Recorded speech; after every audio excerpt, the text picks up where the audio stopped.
여러분 안녕하십니까? 정책시사 정창준입니다. 이재명 대통령과 정청래 민주당 대표, 장동혁 국민의힘 대표의 회동은 화기애애하게 진행돼 협치에 시동을 걸었다는 평가가 납니다. 여야 대표 서로 손을 잡고 민생경제협의체 구성에도 합의했지만 현안에 대해서는 뼈있는 발언도 오갔습니다. 여야 의원들은 이 회동을 어떻게 봤는지 이해식 민주당 전략기획위원장, 신동우 국민의힘 수석 최고위원 차례로 만나보겠습니다. 정책기사는 유튜브로도 실시간 방송됩니다. 9월 9일 화요일 정책기사 출발합니다.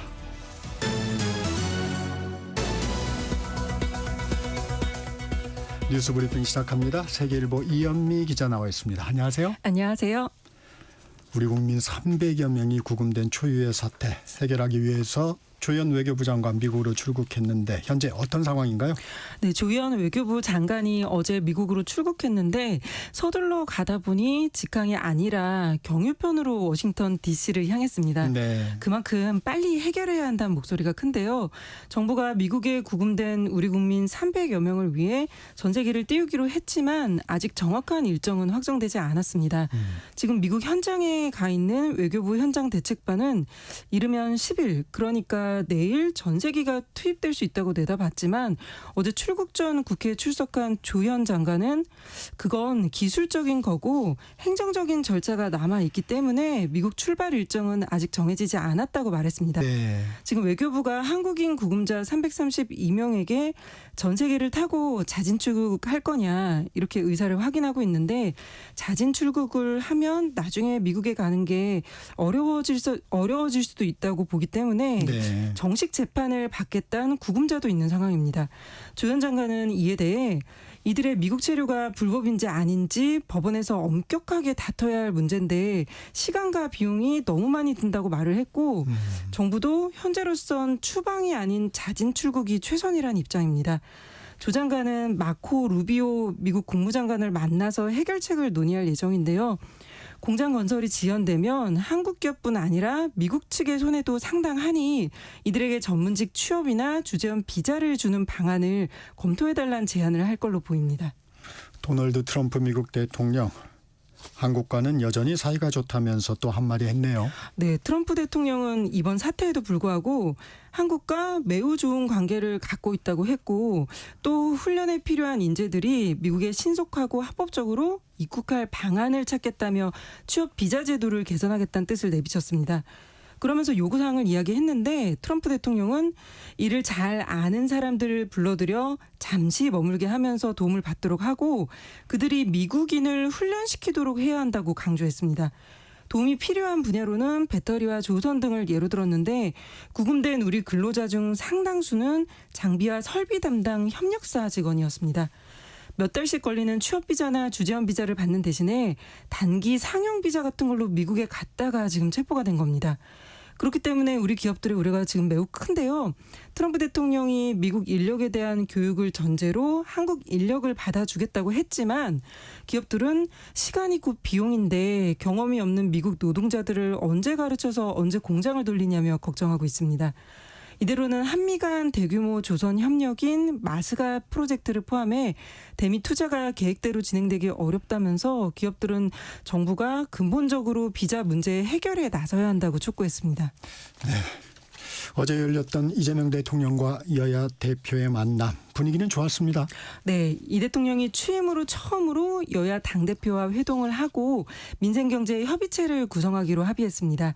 협의체 제안을 한 사람은 국민의힘 장동혁 대표였고 이 대통령과 민주당 정청래 대표가 받아들인 건데요. 가장 눈에 띈 장면은 세 사람이 손을 한 곳으로 모아서 맞잡은 모습이었습니다. 네. 원래 정청래 대표는 악수는 사랑가 하는 거라면서 야당과 손잡는 걸 거부했었는데 어제는 이 대통령이 두 사람이 악수하도록 권했고 사진 촬영을 할 때는 두 사람의 맞잡은 손을 이 대통령 앞으로 가지고 와서 세 사람이 손을 포갠 채 사진을 찍었습니다. 네. 이 대통령은 모두 발언에서 국민 통합이 가장 큰 임무다. 그러니까 야당을 통해 국민의 목소리를 듣겠다고 했고요. 장동혁 대표는 대통령께서 정치를 복원하는 데 중심적인 역할을 해주신다면 야당도 협조할 부분은 적극 협조하겠다고 했습니다. 정청래 대표도 대통령님 주선으로 여야가 만났으니 향후 건설적인 여야 대화가 복원되기를 진심으로 바란다고 했는데 지금 민주당이 추진하는 3대 특검의 기간 연장 등을 놓고선 뼈 있는 말도 오갔습니다. 네. 정청래 대표는 내란과 외환에 대해선 무관용 원칙으로 다스려야 한다고 했고 장동혁 대표는 대통령께서 특검법에 제2요구권, 거부권을 행사해달라고 요구했습니다. 이 대통령은 장 대표의 이런 요청에 확답을 하진 않았는데 오찬이 끝난 뒤 장 대표와 30분 정도 따로 비공개로 만남을 이어갔습니다. 검찰청 폐지를 담은 정부조직법 개정안에 대해 검찰 내 후폭풍이 이어지고 있네요. 네, 노만석 검찰총장 직무대행은 어제 출근길에 헌법에 명시되어 있는 검찰이 법률에 의해 개명당할 위기라고 밝혔습니다. 그러면서 이 모든 것이 검찰의 잘못에서 기인한 거기 때문에 그 점에 대해선 깊이 반성하고 있다고 말했습니다. 정부와 여당은 검찰청을 없애고 검찰의 수사와 기소 권한을 각각 중대범죄수사청과 공수처에 나눠주고 또 두 기관을 행정안전부와 법무부 산하로 나눠놓겠다고 이틀 전 발표를 했는데요. 네. 노대행은 자성하는 모습을 보이면서도 검찰의 보안 수사권 폐지 문제에 대해선 검찰 입장을 다시 정리하겠다고 밝혔습니다. 노 대행은 지난 3일에도 적법 절차를 지키면서 보안 수사를 통해 실체적 진실을 밝히는 건 검찰의 권한이 아니라 의무라면서 보안 수사권 폐지에 반대하는 입장을 내놓기도 했습니다. 보안 수사권은 경찰이 검찰로 송치한 사건에서 수사 내용이 부실하거나 증거가 충분하지 않을 때 검사가 경찰에 보안 수사를 요구하거나 아니면 직접 보안 수사를 할 수 있는 권한인데 이게 있어야 불완전한 수사로 기소해서 무죄가 나는 상황을 막을 수 있다는 게 검찰 측 입장이고요. 네. 반대하는 측에선 과거 검찰이 정치적 사건이나 권력형 사건에서 이 보안 수사권을 악용한 사례가 너무 많지 않았냐고 맞서고 있습니다. 지금 검찰 안팎에선 반발이 계속되고 있는데 차호동 대전지검 서산지청 부장검사는 검찰 내부망에 범죄 수사 기능이 행정 기능으로 전락했다고 비판했고 퇴직검사와 검찰 공무원 모임인 검찰 동호회도 성명서를 내고 성급한 개혁은 위헌 논란을 야기한다며 철회를 요구했습니다. 헌법에 검찰총장이라고 명시된 부분이 있는 만큼 개헌 없이 법률 개정만으로 검찰청을 없애는 건 위헌이란 게 이들의 주장입니다.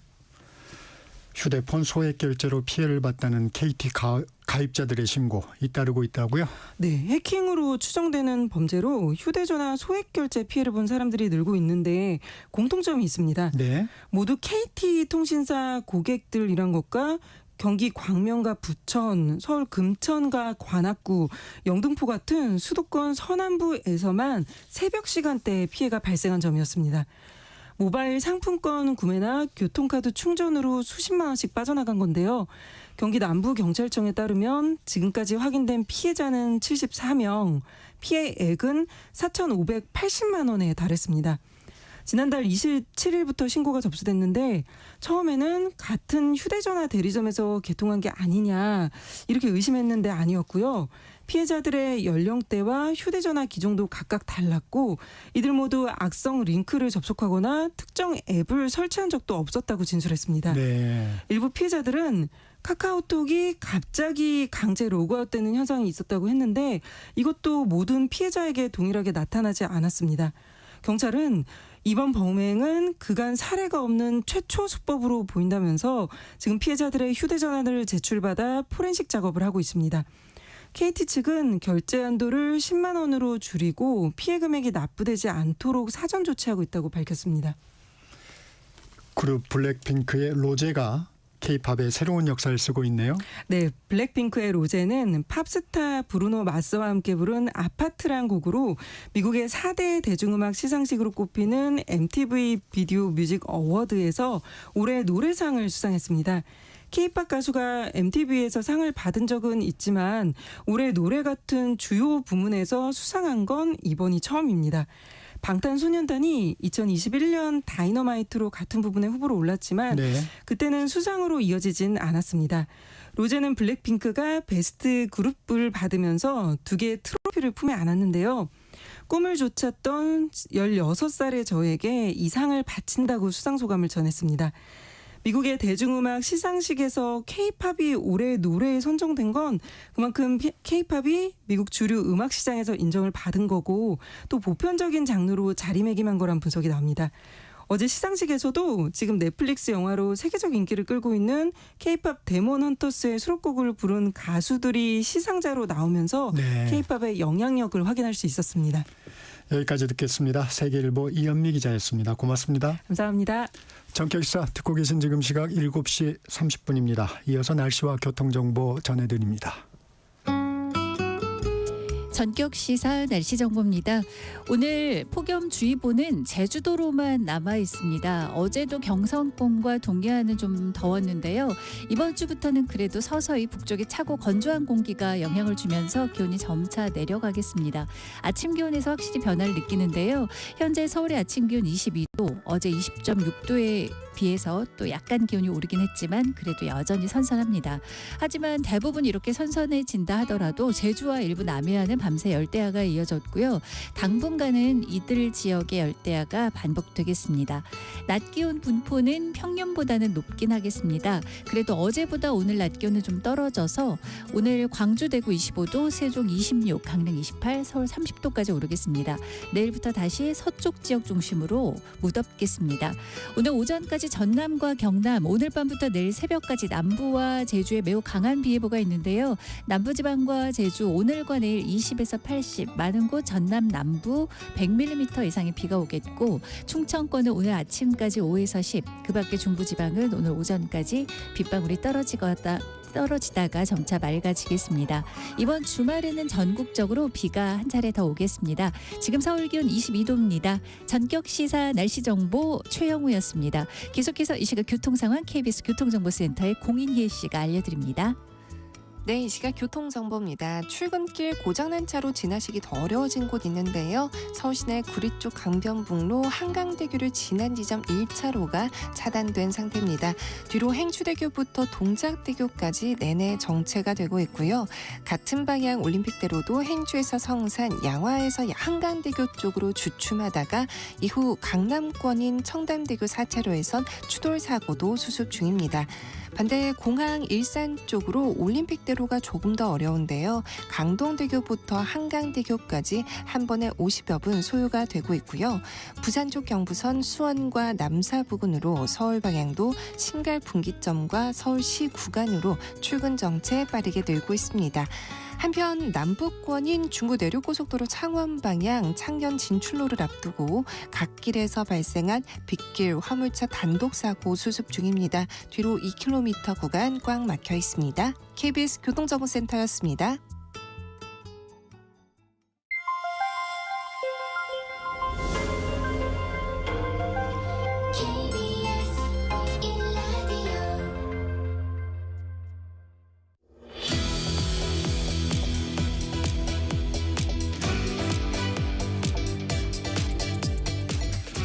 전격 인터뷰, 먼저 더불어민주당 전략기획위원장을 맡고 있는 이해식 의원 만나 현안 살펴보겠습니다. 의원님 어서 오세요. 네, 감사합니다. 어제 이재명 대통령과 여야 대표의 회동이 있었습니다. 어떻게 보셨습니까? 네, 모처럼 화기애애하게 여야가 손을 맞잡은 모습이 무척 인상적이었고 또 국민들께 아주 좋은 이미지를 준 것 같아서 저도 정치하는 한 사람으로서 기분이 좋았습니다. 말씀하셨지만 여야 대표가 일단 악수를 한 것만도 성과 아닌가요? 네, 그렇습니다. 악수도 안 하고 말도 안 하고 뭐 그렇게 지냈는데 이제는 대화하고 서로 또 양보할 건 양보하고 정치를 말 그대로 복원하는 그런 노력을 해야 될 것 같습니다. 주목하셨던 메시지 있었을까요? 이 모두 발언에 좀 뼈 있는 얘기들을 하지 않았습니까? 네. 정청래 대표는 내란 청산이 중요하다. 그리고 민생이라고 하는 것도 결국 개혁이고 개혁이 민생이다. 뭐 그런 얘기를 하면서 국민의힘이 내란의 강을 건너기를, 내란 청산에 협조해 주기를 이제 바랬고, 장동혁 대표는 장동혁 대표대로 지금 특검법 개정안이라든가 또 내란 특별재판부 관련돼서는 대통령이 뭐 제2요구권을 행사해달라. 이런 얘기까지 하면서 상당히 자당의 입장을 강하게 표출한 거 그런 게 상당히 기억에 남죠. 네. 이번 회동에서 민생경제협의체 구성에 합의를 했습니다. 어떤 네네. 활동 좀 기대해 볼 수 있을까요?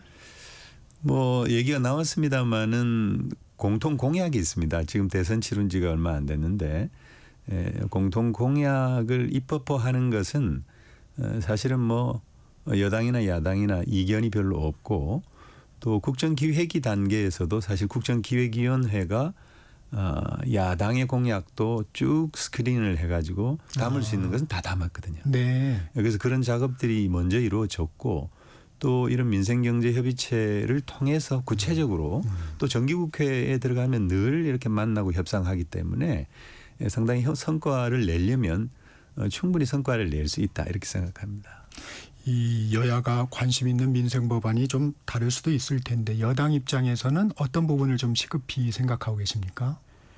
지금 현안으로 보면은 뭐 물가 문제가 상당히 심상치는 않습니다만은 그러나 정청래 대표의 말씀대로 사실 제일 중요한 것은 내란 청산입니다.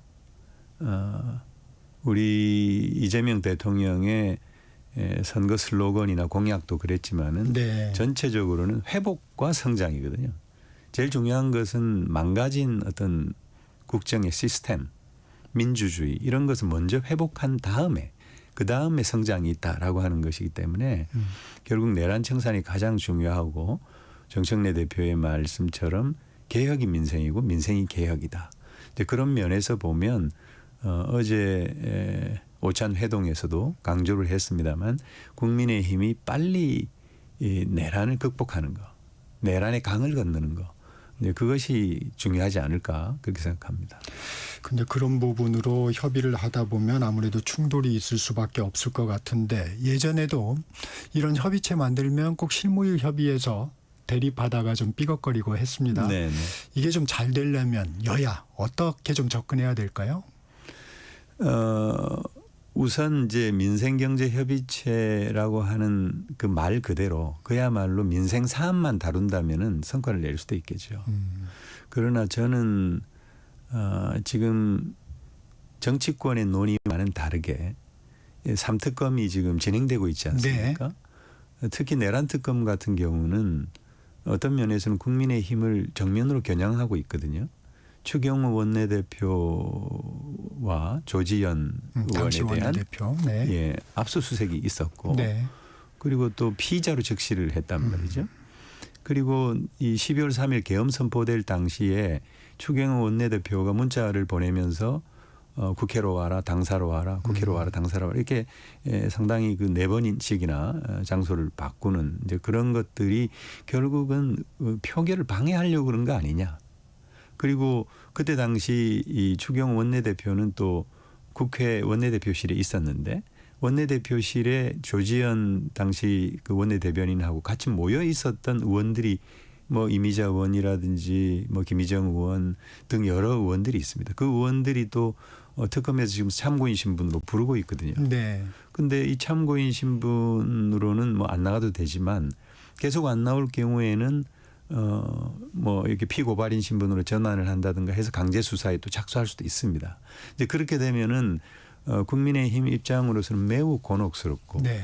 상당히 많은 숫자의 의원들이 이런 사법 리스크를 안고 가야 되는 상황에서 가뜩이나 장동혁 지도부가 집권 기반이 취약한데 가까스로 그 아스팔트 극우 세력에 기대서 당선이 되지 않았습니까? 그런 상황에서 의원들의 어떤 그런 그 신상과 관련된 정치적 생명이 달려 있는 문제를 소홀하게 취급하기는 어려울 거거든요. 네. 이제 그런 측면에서 보면 이제 두 가지 선택이 있다고 보여져요. 하나는 아주 강경한 투쟁으로 나가는 거. 원래 당선됐을 때 그렇게 얘기를 했죠. 네. 예, 뭐 이재명 대통령을 끌어내리겠다. 그리고 이 뭐 아주 극한 투쟁을 암시하는 네네. 그리고 뭐 심지어는 정기국회 보이콧하겠다. 네. 이렇게까지 나왔는데 어제 보니까 결국 저는 노선을 변경한 것이다.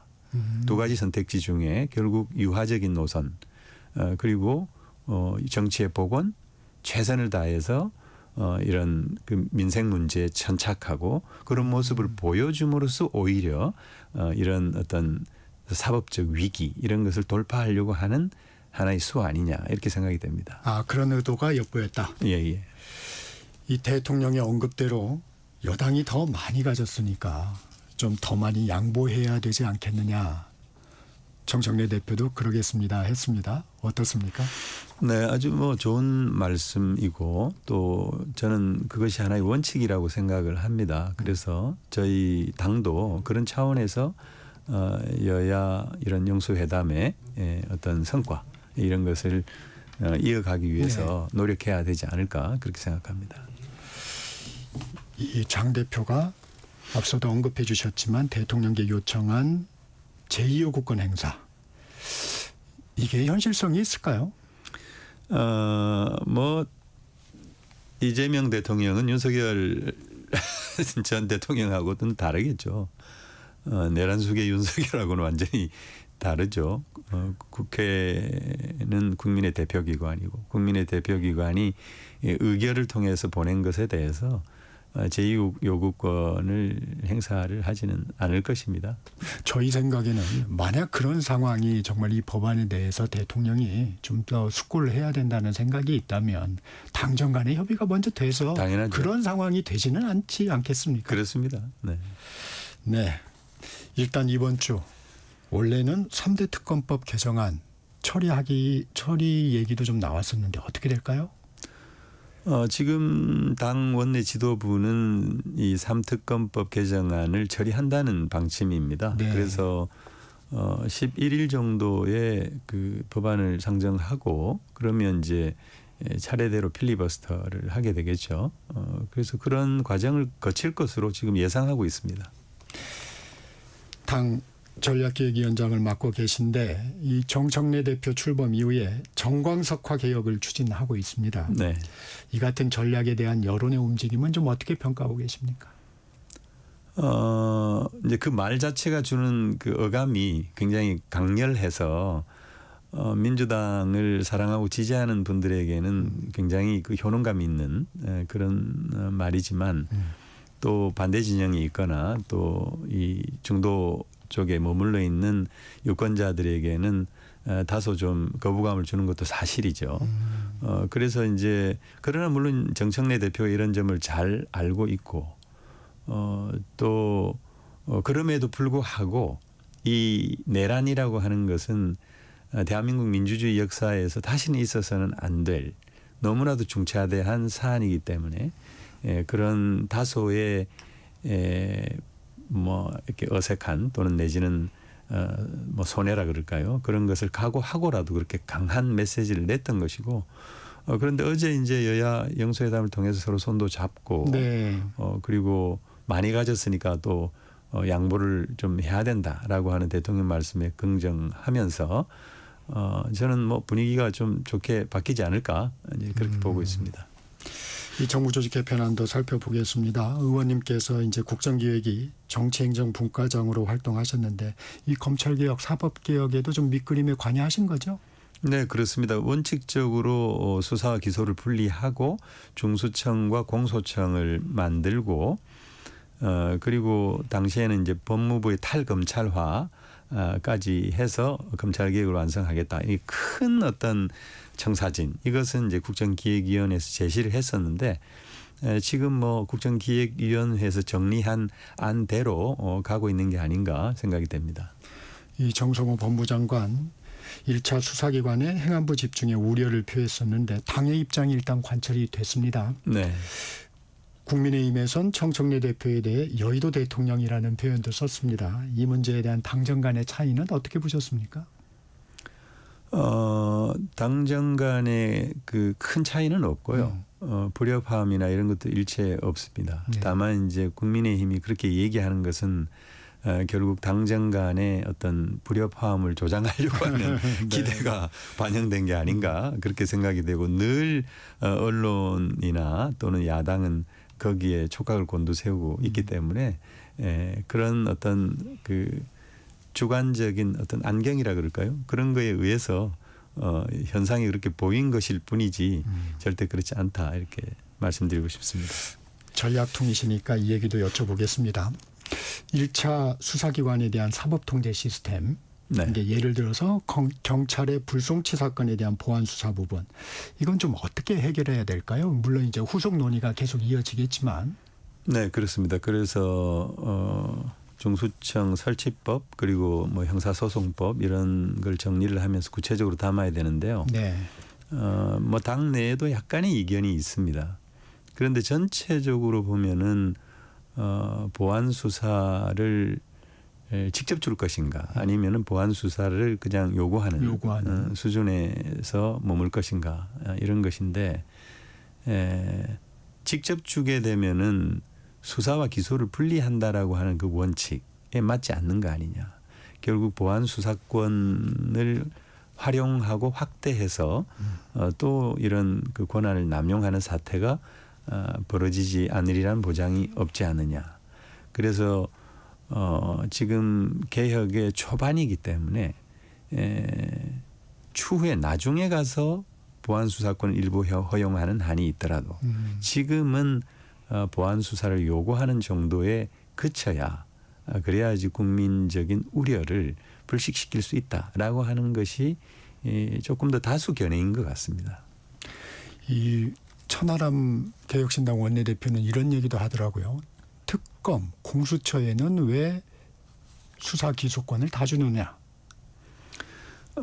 이제 특검은 이제 말 그대로 특검이기 때문에 그런 것이고, 그리고 공수처는 이 수사기관으로서는 매우 작은 규모입니다. 검사도 한 25명밖에 안 되고, 그래서 사실 이 공수처가 만들어질 때 여야 협상 과정에서 그렇게 쪼그라든 것이거든요.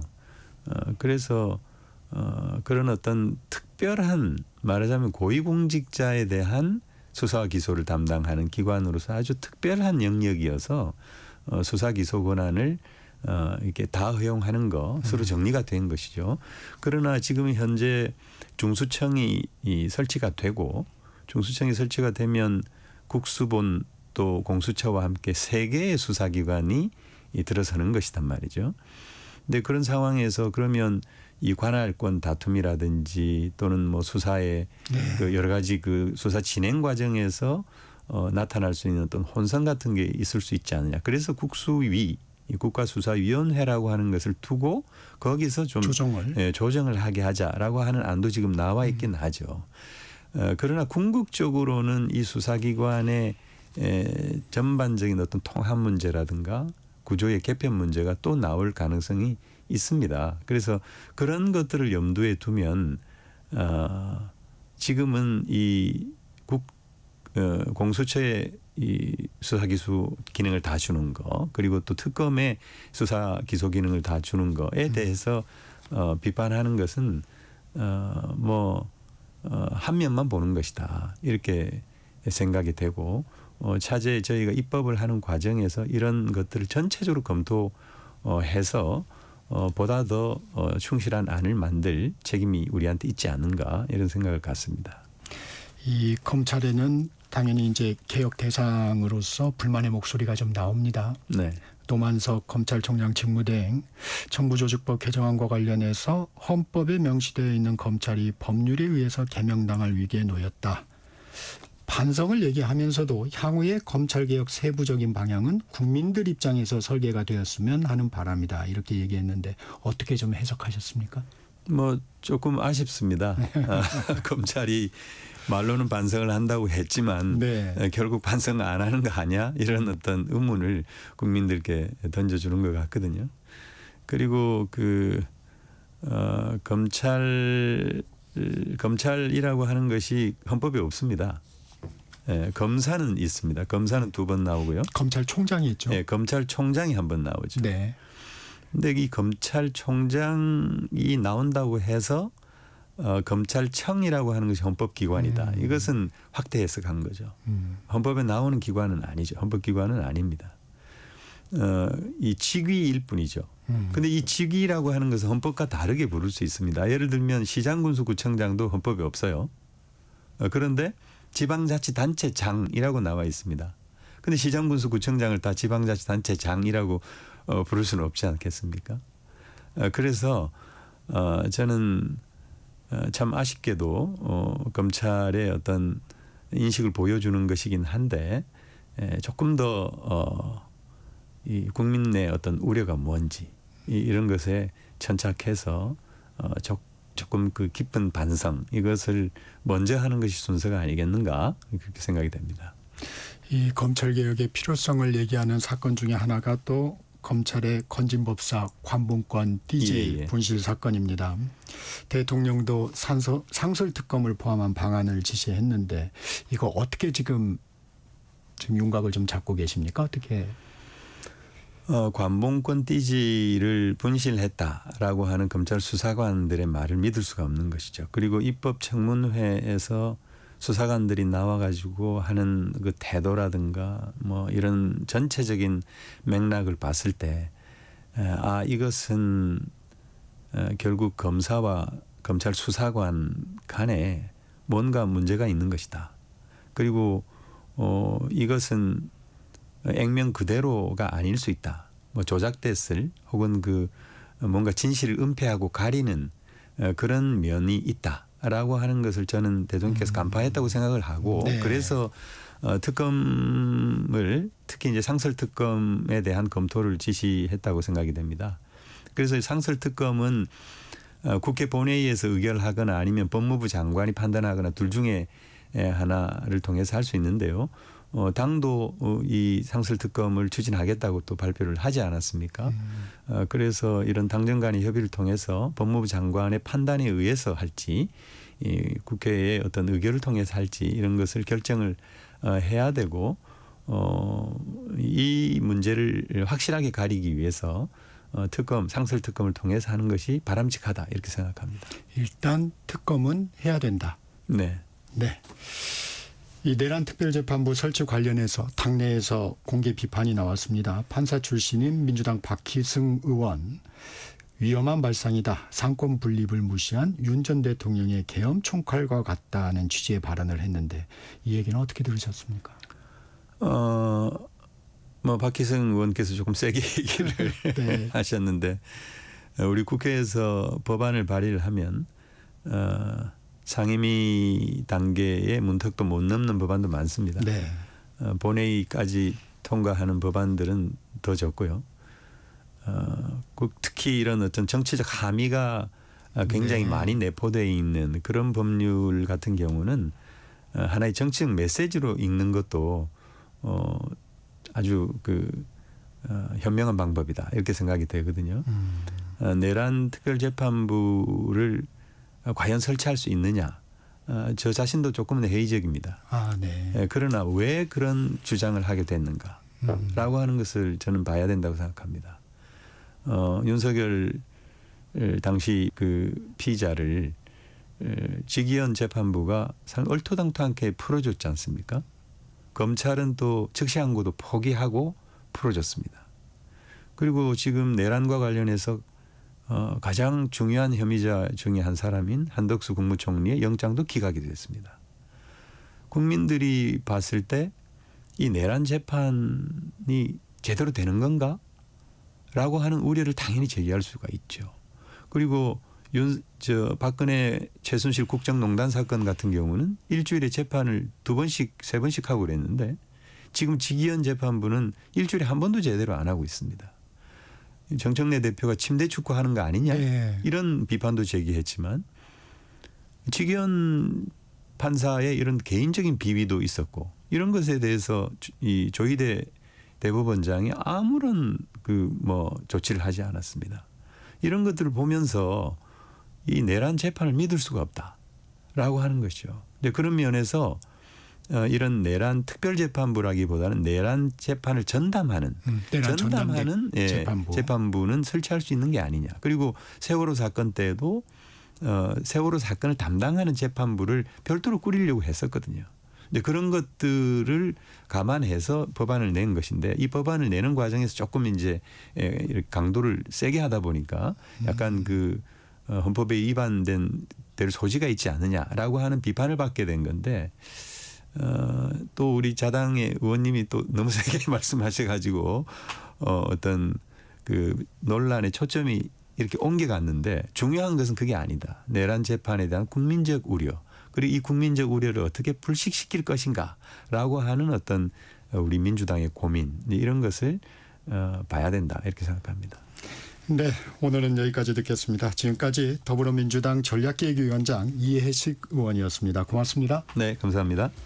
전격시사 1부 여기서 마칩니다. 전하는 말씀 듣고 2부로 돌아옵니다.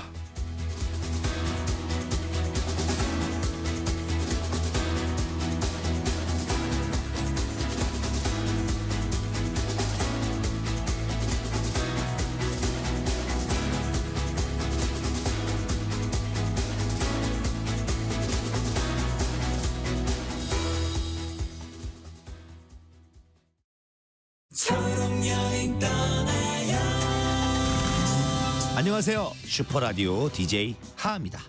오늘은 호연이 가족의 사연을 만나볼게요. 발달 장애를 가진 호연이와 함께 변산반도에 다녀왔습니다. 바다에서 보트도 타고 카약도 배우고 낚시도 즐겼습니다. 저녁엔 노을을 배경으로 사진도 찍고 예쁜 자연을 흠뻑 느꼈답니다. 여행이 끝나고 호연이가 일기장에 이렇게 썼습니다. 참 좋은 여행이었다. 섬바다 여행은 우리 가족 모두에게 오랫도록 따뜻한 기억으로 남을 것 같아요.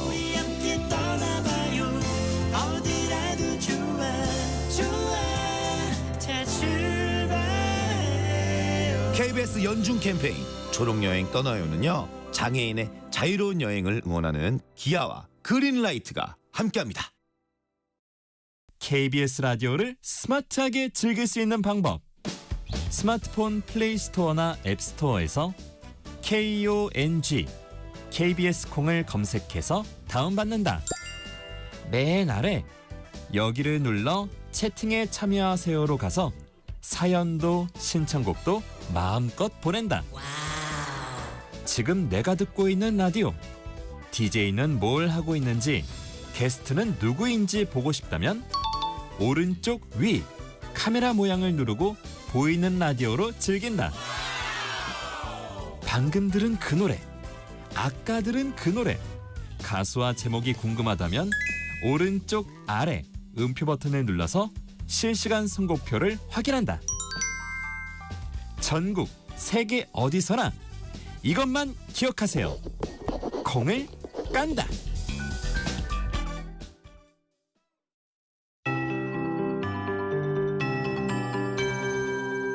KBS 58분 날씨.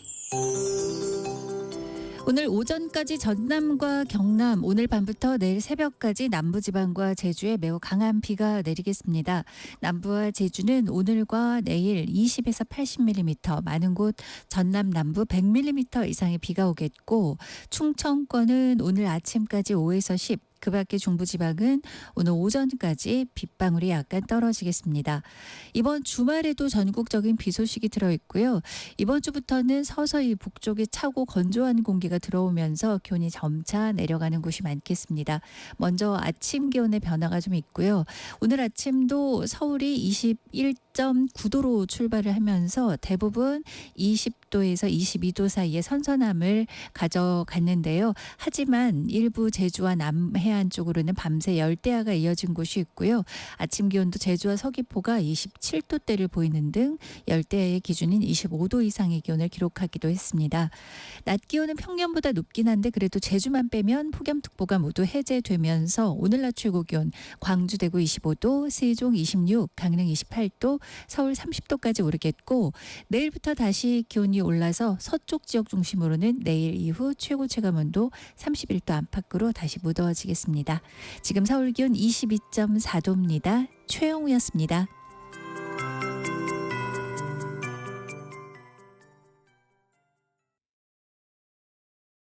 정성을 다하는 국민의 방송 KBS가 8시를 알려드립니다. AM 711kHz, FM 97.3MHz, KBS 1라디오입니다. HLKA.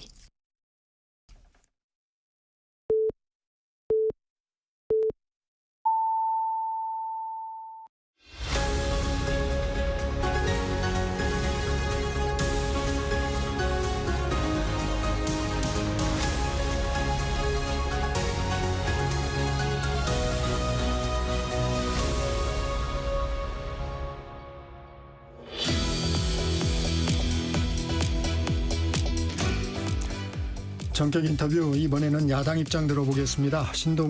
신동욱 국민의힘 수석 최고위원 만납니다. 의원님 어서 오세요. 예, 반갑습니다. 현안 살펴보겠습니다. 예. 대통령과 여야 지도부 회동 어떻게 보셨습니까?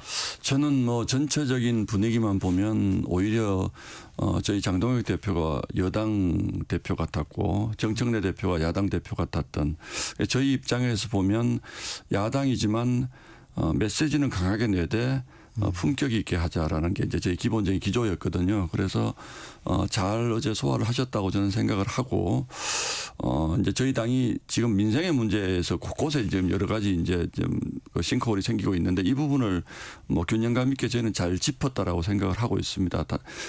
오히려 정청래 민주당 대표가 오히려 민생의 문제라든지 지금 대외 관계의 문제라든지 한미 관계라든지 이런 부분에 대한 걱정을 했었어야 되는데 오히려 정청래 대표가 내란 얘기를 계속 하면서 네.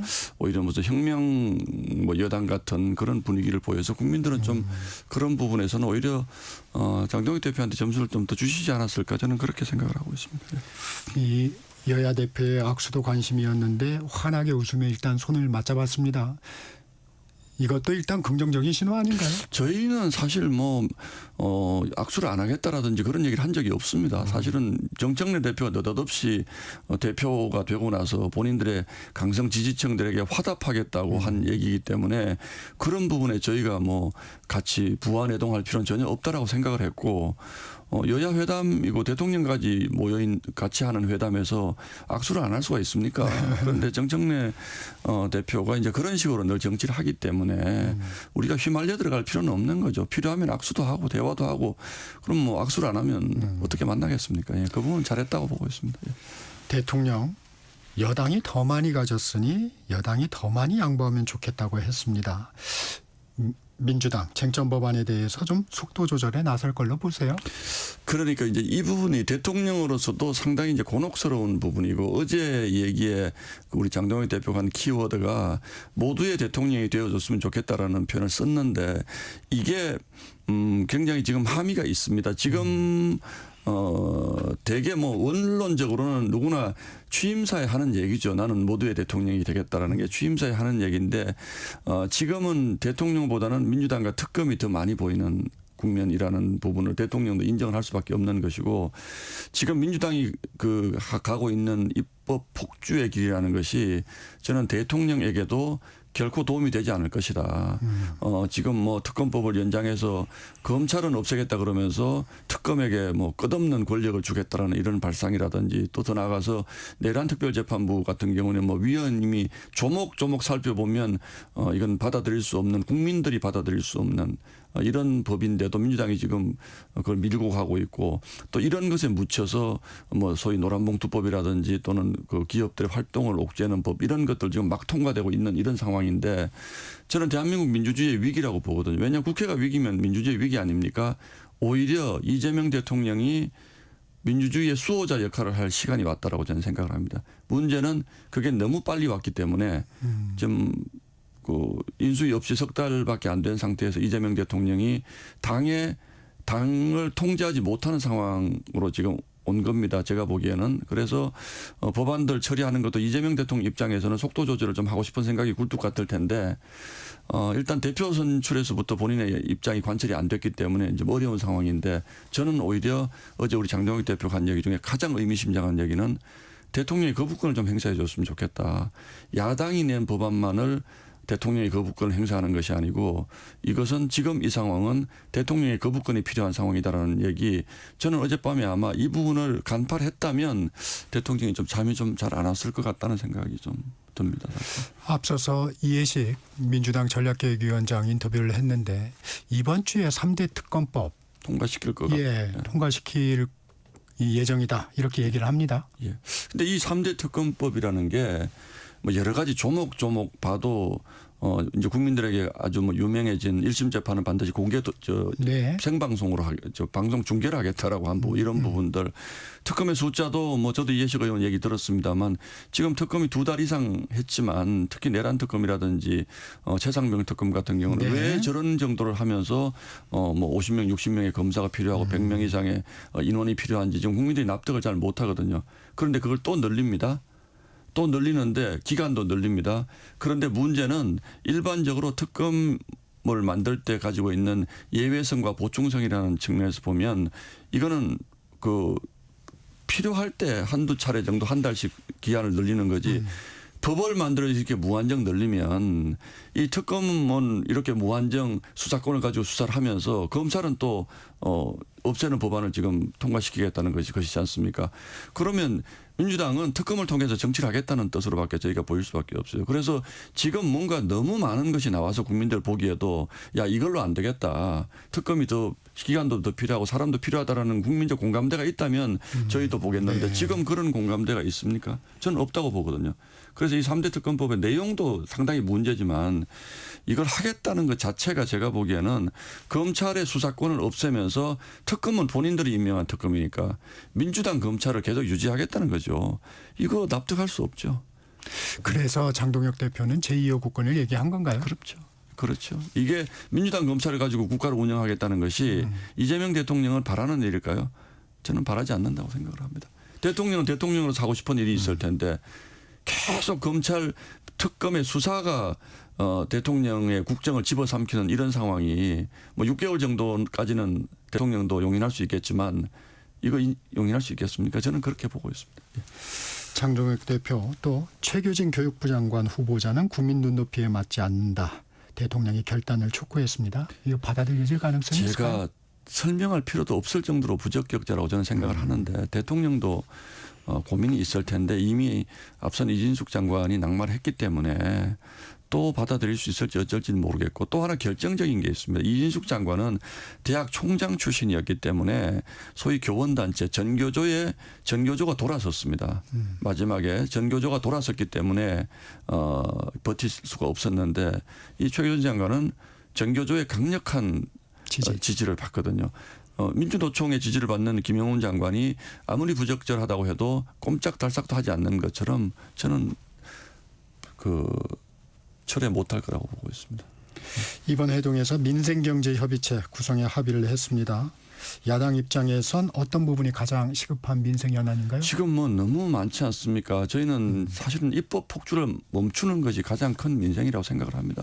지금 기업들이 뭐 죽여올 지경이라고 그럽니다. 지금 뭐 노란봉투법 이거 때문에 지금 당장 뭐 엄청나게 지금 기업들이 지금 긴장을 하고 있고 또 지금 대미 관계에도 대기업들은 미국에 좀 투자했는데 조지아주에서 좀 이따 그 질문하면 주실 것 같은데 이게 있을 수 없는 일이 벌어지고 있는 것이거든요. 이게 민생이죠. 우리들이 다니고 있는 직장이 안전한 것 이게 민생이고 그런데 계속 그런 법안 만들어서 내란몰이로 가는 여기에서 저는 과연 민생이 논의될 수 있을까? 저는 그런 부분들을 빨리 민주당이 정리해 주는 것이 민생을 돌보는 첫걸음이다라고 생각을 하고 있습니다.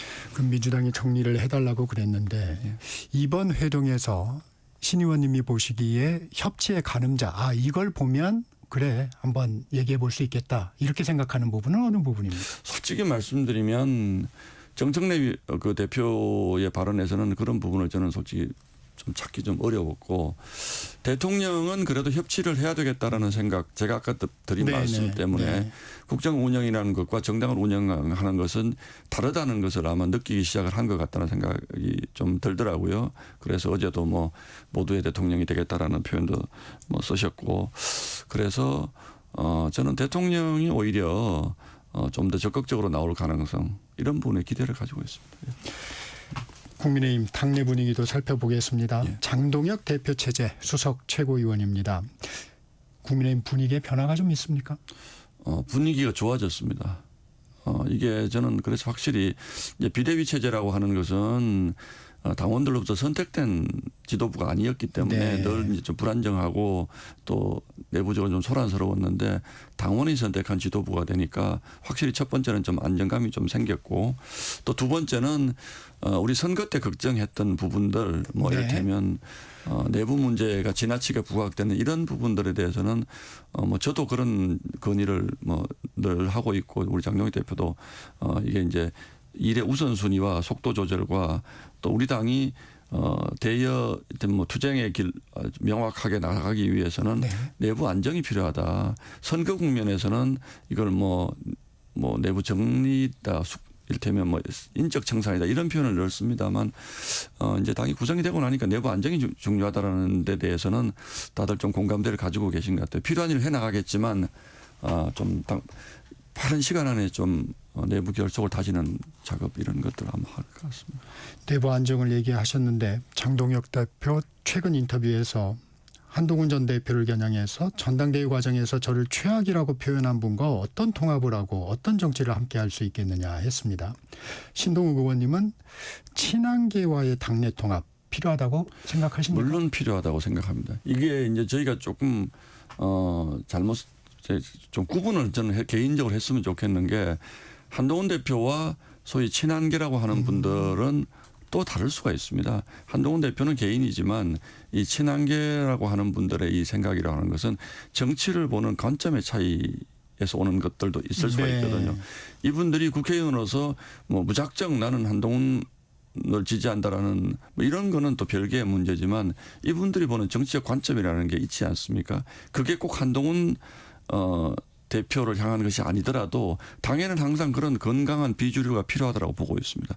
그런데 소위 한동훈계의 의원이나 한동훈계의 지지자들이 그 필요한 건전한 비판의 수위를 넘어간 부분이 저는 분명히 있었다고 생각을 합니다. 네. 이제 그 부분에 대해서는 당에서 이제는 엄정한 잣대를 또 필요할 때는 이를테면 뭐 당론을 어기는 것을 뭐 거의 훈장처럼 생각을 한다든지 이런 부분들은 어떤 특정 계파의 문제가 아니죠. 이거는 기본적으로 당인의 자세의 문제니까 이런 부분은 분명히 바로잡을 필요가 있다. 그리고 과거의 일이라고 하더라도 잘못된 부분 정리할 것은 정리하고 가야 된다. 저는 그렇게 보고 있는데 그렇다고 해서 그분이 정치적으로 나는 한동훈 대표를 지지하고 있다고 해가지고 당신 나가 이거는 있을 수 없는 일이죠. 그분들과 대화하고 어떤 부분에서 우리가 정치를 보는 관점의 차이가 있는지에 대해서는 의견을 좁힐 수 있는 부분을 논의해 볼 필요가 있다고 보는 거죠. 관점의 차이와 해당 행위 이건 어떻게 다를까요? 저는 차이가 많이 난다라고 생각을 하고 예를 들어서 뭐 적절한 비율 제가 KBS에 왔으니까 KBS를 사랑하는 방법은 여러 가지가 있지 않습니까? 네. KBS 안에서 여러 목소리를 내시는 분들이 있고 그런데 KBS가 망하기를 바라는 것은 그거는 아니지 않습니까? 제가 늘 썼던 표현 생각은 다르지만 같은 방향을 보는 것이 중요하다라고 저는 늘 얘기를 합니다. 그래서 우리 당이 국민들로부터 신뢰받고 사랑받고 선거에서 이기고 다음에 집권해서 국민들에게 더 좋은 국가를 선사하겠다는 요 목표에 있어서 저는 다른 생각을 하시는 분들은 그건 해당 행위라고 생각을 합니다. 제가 느끼기에는 이 당이 망하고 새로운 당이 만들어져서 뭐 이렇게 내가 정치를 거기서 활기를 펴보겠다 이런 생각을 하시는 분들도 저는 있는 것 같아요. 이런 분들은 이 당이 망하기를 바라지 마시고 본인이 가시고 싶은 길로는 저는 찾아가시는 게 맞지 않을까요? 그렇게 생각을 합니다. 정부 조직 개편안도 살펴보겠습니다. 어떤 부분에 좀 주목하고 계십니까? 뭐 역시 가장 관심의 초점은 이제 검찰을 해체해서 이제 공소청으로 만들고 나머지 부분인데 이 부분은 저희만 걱정을 하는 것이 아니고 많은 분들이 걱정을 하는 부분인데 이제 위헌 소지 때문에 이제 그러는 것이거든요.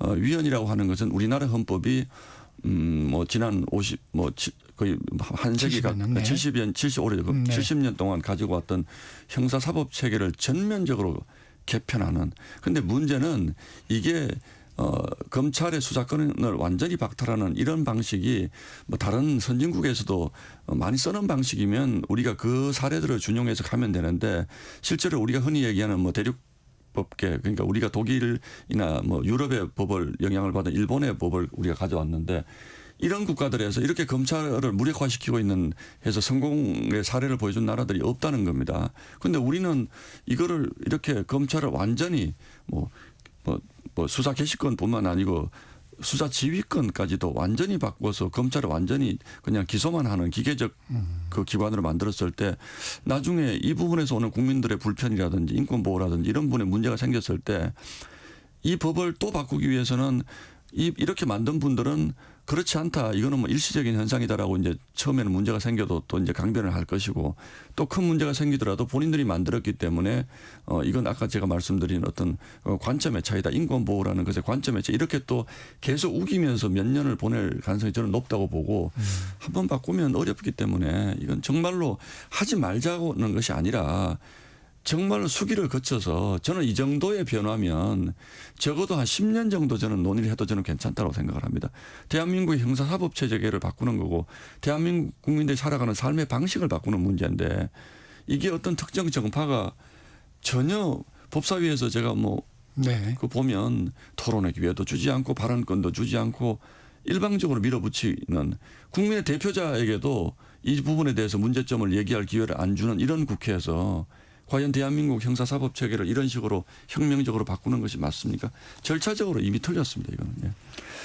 의원님께서는 중대범죄수사청을 행안부 산하에 두는 것에 대한 우려를 하시더라고요. 인권을 걱정하시는 분들은 무슨 걱정을 하냐면 검찰의 소위 수사 개시권을 가졌던 특수부가 잘못 수사한 부분들이 네. 있다고 봅니다. 그 부분들 우리도 많이 당해봤기 때문에 알고 있는데 이런 표현을 쓰더군요. 지금 검찰이 한 2,000명 정도 되는데 2,000명 중에 일부 10%는 200명의 검사들만 잘 통제하면 될 일을 그걸 하지 못하겠다고 하고 20만 명 되는 경찰에게 이를테면 모든 수사의 개시권과 수사 종결권을 주는 이런 소위 개혁이 이게 개혁이 맞냐. 국민의 인권 보호라는 측면에서 맞냐. 중국이 그렇지 않습니까. 중국이 공안 굉장히 무섭잖아요. 네. 가서 보면. 네. 공안 굉장히 무섭습니다. 그러니까 제가 대한민국 경찰을 폄훼하는 것은 아닙니다만 지금 민주당이 추진하는 방향으로 보면 그렇게 될 가능성이 상당히 많다. 그리고 수사의 모든 것이 행정안전부, 대통령의 직접 지휘를 받는 행정안전부로 간다는 건 굉장히 위험한 거죠. 이것을 막기 위해서 대한민국 검찰이 법무부의 통제를 받지만 검찰의 독립이라는 것은 정말 꾸준히 국민들이 요구해 왔던 것이고 검찰총장의 임기제라든지 이런 부분들도 그 몇 안 되는 검사를 통제하기 위해서 우리가 민주적으로 만들어 나왔던 제도들이 일부의 부작용 때문에 일거에 다 버리고 그러면 이게 잘못된 것 같으니까 저쪽에 한번 줘보자라는 게 그래서 저희가 어떤 국민의 인권을 지금 마루타로 지금 취급하는 거냐라는 표현을 쓰는 겁니다. 정성호 법무부 장관은 좀 신중론 우려를 표했는데 결국 민주당의 입장대로 확정됐습니다. 그래서 이 역학관계는 좀 어떻게 보십니까? 그래서 제가 말씀드린 것이 이런 것들이 정성호 장관도 그렇고 대통령도 아마 이게 문제가 있다라는 부분에 대해서는 저는 공감을 할 거라고 생각을 합니다. 정성호 장관이 본인의 생각만 가지고 그렇게 얘기를 하겠습니까? 대통령의 강요지 않습니까? 국무회의 임원이지 않습니까? 저는 대통령의 우려가 정성호 장관에게 전달됐다고 보고 아주 악의적으로 보면 정성호 장관이 배드캅의 역할 민주당 내에서 우리는 그런 걱정도 얘기하는 사람들이야. 그런 해야 되겠어. 이런 역할을 하는 것이 아니고 진정하게 제가 말씀드린 본인이 스스로 얘기하고 있는 거. 그 본인 스스로 얘기하는 그 행정안전부로 갔을 때 그 권력의 집중이라든지 이런 네. 부분에 대해서 본인이 걱정하는 게 저희 당이 걱정하는 것과 정확히 일치합니다. 그 부분이 진정성이 있는 걱정이길 저는 바랄 뿐이죠. 예. 유예기간 1년을 두기로 했습니다. 1년이란 기간은 어떻게 보셨습니까? 글쎄 저는 1년이라는 유예기간을 둘 것이 아니고 법을 만들기 전에 1년이든 2년이든 충분히 논의를 하면 저희 국민들 중에서도 이제 소위 수사 개시권을 가진 특수부 검사들의 문제라든지 이런 부분들에 대해서 너무 많이 이미 공감을 하고 계시기 때문에 정말 좀 더 좋은 제도를 만들 수 있다고 저는 생각을 하거든요. 1년의 유예기간 동안 지금 유예기간 둘 게 뭐가 있습니까? 1차 검수완박 이후에 법무부 통계를 보면 너무나 많은 수사가 지금 지연돼서 국민들이 지금 고통을 호소하고 있고 특히 조직범죄 피해자들 지금 서초동 검찰청 앞에 가면 조직범죄 피해자들이 소위 경제 사기들이죠. 코인 사기라든지 또는 다단계 사기라든지 이런 것들 그러니까 단순 수사로서 잡아내기 어려운 이런 것들이 수사가 되지 않아서 엄청난 수십조 원의 피해자를 그냥 피해자들이 떠안고 있는 이런 것들이 너무나 많거든요. 이게 유예기간 둘 필요 없습니다. 이미 1차 검수완박 이후에 어떤 문제가 생겼는지 현장에서라는 것만 잘 스터디를 해도 이걸 전격적으로 실시했을 경우에 어떤 문제가 생길 것이라는 것을 다 나와 있습니다. 답이 지금. 법무부의 자료만 봐도 다 나와 있는 것을 1년 유예기간이라는 것은 그냥 눈 가리고 아웅하는 거죠. 그거는. 유예기간을 둘 게 아니고 제대로 성안을 해라. 이미 1차 검수완박 이후에 검찰의 수사권을 일방적으로 박탈했을 경우에 어떤 부분에서 문제가 생겼는지를 이미 법무부가 다 파악을 하고 있습니다. 예. 그거를 법에 반영을 해야죠. 검찰의 분위기도 심상치는 않습니다. 노만석 검찰총장 직무대행, 헌법에 명시되어 있는 검찰이 법률에 의해서 개명당할 위기에 놓였다. 하지만 이 모든 것이 우리 검찰의 잘못에 기인한 것이기 때문에 깊이 반성하고 있다. 어떻게 들으셨습니까? 말은 매우 조심스럽지만 위헌이라는 거죠. 헌법에 명시된 검찰의 이름에 개명당할 위기라는 것이 뭐 그냥 단순한 얘기 같지만 위헌으로 본다는 거지 않습니까? 대법원에서도 이미 특별재판부는 이건 위헌 소지가 크다라고 얘기를 했고 법무부 입장도 저는 정성호 장관도 마찬가지고 검찰이 지금 본인들이 이제 뭐 이를테면 과거의 문제 때문에 본인들이 개혁의 대상이 됐는데 말을 강하게 하면 개혁에 저항하는 것이 되니까 말은 못하겠지만 이거 위헌이라는 얘기를 한 거죠. 민주주의 국가에서 가장 심각한 게 위헌 아닙니까? 계엄은 헌법에 있는 대통령의 비상대권을 행사해도 위헌한 것이다라고 판단을 했는데 위헌이라는 얘기죠. 그래서 저희가 민주당이 추진하는 이 소위 사법개혁이라는 것이 입법 쿠데타라고 표현하는 겁니다. 입법 내란이라는 겁니다. 예. 의원님 이것도 여쭤볼게요. 기재부를 기획예산처와 재정경제부로 쪼개서 기획예산처를 총리실 산하에 두는 부분 어떻게 생각하십니까? 저는 이제 그 부분에 대해서도 이게 선의로 보고 우리 당의 여야의 입장이 충분히 반영이 되고 국민의 입장이 충분히 반영이 된다면 갈 수 있는 것이지만 이게 저희가 자꾸 의심을 하는 이유가 윤석열 정부를 탄핵시킨 이유 중에 하나가 동기가 된 것 중에 하나가 예산권을 국회가 지금 문제 삼아서 본인들이 대통령의 예산권을 일방적으로 소위 무시한 것에서부터 비롯된 측면이 있지 않습니까? 그런 것을 보면 예산권을 우리가 가지고 있어야지 우리 마음대로 국정을 운영할 수 있겠다라는 그런 생각이 반영된 정부 조직 개편이기 때문에 동의하기 어렵다는 거예요. 그렇다면 그게 예산권 때문에 예산권을 충분히 가지고 정부가 5년 동안 국민이 맡긴 그 임무를 위임받은 사무를 해야 된다라고 했으면 예산을 가지고 국회에서 저런 횡포를 부릴 수가 없는 것이지 않습니까?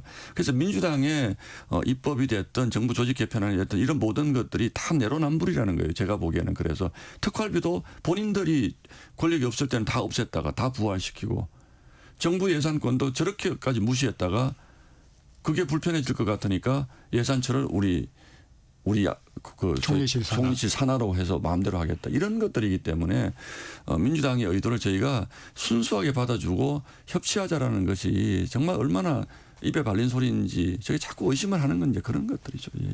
이 언론인 출신이시기도 한데 방송미디어통신위원회 신설 법안에 대해서는 어떻게 논평하시겠습니까? 저는 제도를 지금 어떻게 바꾸고 이런 것들이 물론 선의를 가지고 한다고 하면 뭐 그런 부분들이 뭐 요거 자체에 대해서 구체적으로 어떤 내용들 들어있는지 개인적으로는 잘 모릅니다만 지금까지 방송법 그 KBS도 마찬가지고 공영방송법이라든지 MBC 방문진법이라든지 EBS법을 개정할 때 보인 민주당의 이 태도를 보면 그리고 지금 현재 방통위원장으로 와 있는 이진숙 그 방통위원장에 대한 민주당의 태도 또는 그 이전으로 돌아가서 방통위 체제를 2인 체제로 만들어서 사실상 방통위원회를 기능 불구의 상태로 만들어 놓은 이런 민주당의 태도로 봤을 때 과연 선의로 이런 것을 할 것이냐. 제가 보기에는 방송이라든지 미디어 장악을 향한 민주당의 의지라는 것이 뭐 어마어마하거든. 제가 보기에는 어떻게 보면 검찰 장악 보다도 더 크다고 저는 판단을 하고 있습니다. 그렇기 때문에 저희가 지금 비록 참 힘이 없는 게 정말 한스럽긴 합니다만 방송이라든지 이런 부분들 언론의 부분을 이렇게 함부로 다루는 것들 이런 부분에 대해서는 자제해 주길 바랍니다. 민주당 내에서 아까 강조하셨던 내란특별법 제정에 대한 공개 비판이 나왔습니다. 판사 출신인 박희승 민주당 의원이 위험한 발상이다. 위헌이라고 판단되면 어떻게 책임질 것이냐 반문했습니다. 어떻게? 저는 박희승 의원님이 저희 법사위에 있기 때문에 뭐 뵙는 분인데 박희승 의원뿐 아니라 제가 보기에는 민주당의 상식을 가진 분들이라면 절반 정도는 이런 비슷한 생각을 저는 가지고 있을 거라고 생각을 하고 있습니다. 그런데 뭐 아시는 것처럼 지금 우리 정치라고 하는 것이 굉장히 강한 강성 지지자들에게 좌지우지되는 상황이고 이 얘기는 아닙니다만 곽상은 의원이 곽상은 의원이 우리는 유튜브에 누구죠 김어준 씨에게 뭐 고개 숙이는 정치하지 않겠다 이런 얘기를 했는데 얼마나 답답하면 그런 얘기를 하겠습니까? 저는 곽상은 의원이든 박희성 의원이든 나 다음에 공천 안 받아도 좋으니까 나는 할 말은 해야 되겠어라는 그 용기의 발로라고 생각을 하고 있습니다. 그렇기 때문에 제가 얘기했던 것이 이런 부분에서 당내에 어떤 뭐 생각의 다름을 표출하는 것, 이게 이제 민주적인 정당이고 저희 당에서 발생했던 그 문제와는 조금 다른 양상인데, 저는 용기 있는 더 많은 민주당 의원님들이 이런 목소리를 내주는 것이 민주당을 살리는 길이고 이재명 대표를 돕는 길이다, 저는 그렇게 보고 있습니다. 미국 초주아주 한국인 구금 사태 살펴보겠습니다. 석방 교섭이 마무리됐다고 합니다. 행정 절차가 진행 중인데 이번 사태는 어떻게 보셨습니까? 근데 그 이제 결론부터 제가 다시 한번 이게 지금 마무리가 됐다는 보도를 제가 보기는 했는데 제가 기업 쪽으로 좀 알아본 바로는 네. 조금 불투명한 상태인 것 아닌가라는 걱정도 하시더라고요. 네. 그런데 이제 이 문제를 이제 짚어보는 핵심적인 게 이 공장이 현재 완공률이 97%입니다. 그래서 제가 이 97%가 뭘 의미하느냐고 물어봤더니 인테리어만 남았다는 거예요. 그러니까 지금 우리 가 있는 우리 현지 직원들이 더 이상 거기에 남아서 미국인들의 일자리를 박탈할 가능성이 전혀 없는 한국으로 네. 이제 뭐 조만간 귀국을 해야 되는 이런 분들을 트럼프 행정부에서 전격적으로 뭐 작전, 군사 작전을 해서 지금 400명을 데려간 것이 이게 과연 그냥 그 불법 체류자 단속이냐. 그리고 한 사업장에서 역대 이뤄준 가장 큰 규모라고 지금 그렇죠. 얘기를 하지 않습니까? 네. 그리고 이게 이분들이 무슨 대단한 사회적 혼란을 야기한 중범죄자들도 아닌데 발에 쇠사랑을 채우는 모습까지 상세하게 공개를 한 것들, 이런 부분을 과연 이게 경제적인 이민 정책의 관점에서만 볼 수 있을 것이냐. 그리고 미국의 일자리를 만들어주기 위해서 간 한국인 우리 엔지니어들이 그냥 국경을 막 넘어오는, 이를테면 중남미에서 넘어오는 이민자들과 같은 것들인가, 이런 부분에서 너무나 많은 의문이 남는 거죠.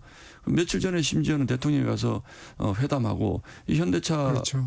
LG 엔솔 같은 경우에는 미국의 투자, 미국 입장에서 보면 배터리 업체라든지 자동차, 배터리, 반도체 이 세 개 업종은 미국의 가장 많은 투자를 하는 전략산업이란 말이에요. 근데 이런 부분에 대해서 이런 액션을 취하는 것에 대해서 제가 어제도 뭐 이런 의문을 제기했습니다만, 과연 트럼프 대통령하고 무슨 얘기를 했는지, 저는 이재명 대통령이 여야 회담을 서두른 것도 트럼프 대통령이 국내 정치에 대해, 우리 한국 내 정치에 대해서 야당 탄압 너무 심하게 하는 거 아니냐라는 그런 걱정을 저는 했다고 보고 있고요.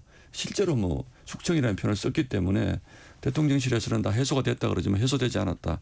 그 부분에 대한 미국이 사실은 인권 문제라든지 이런 부분에 대한 의사 표시는 굉장히 명확하게 하거든요. 네. 우리가 그런 나라라고 생각하지는 않습니다만, 뭐 해외에 내정 간섭을 하는 나라들은 대개 인권 문제를 가지고 합니다. 티벳이라든지 중국이라든지 북한이라든지.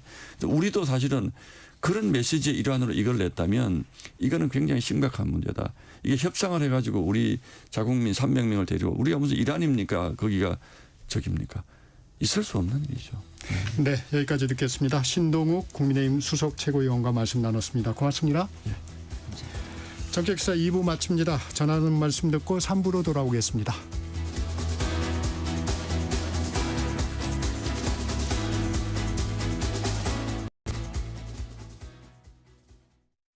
잠시 후 8시 반부터 일부 지역국에서는 해당 지역 방송을 보내드립니다. 워렌 버핏은 가치 투자, 필립 피셔는 성장주 투자, 피터 린치는 장기 투자. 방법은 달라도 목표는 하나. 성기영의 경제쇼가 성공의 길로 안내합니다. 깊이 있게, 명쾌하게, 지금 이 시대 경제에 관한 모든 것을 알려드립니다. 평일 오후 4시 5분 성기영의 경제쇼와 함께하십시오.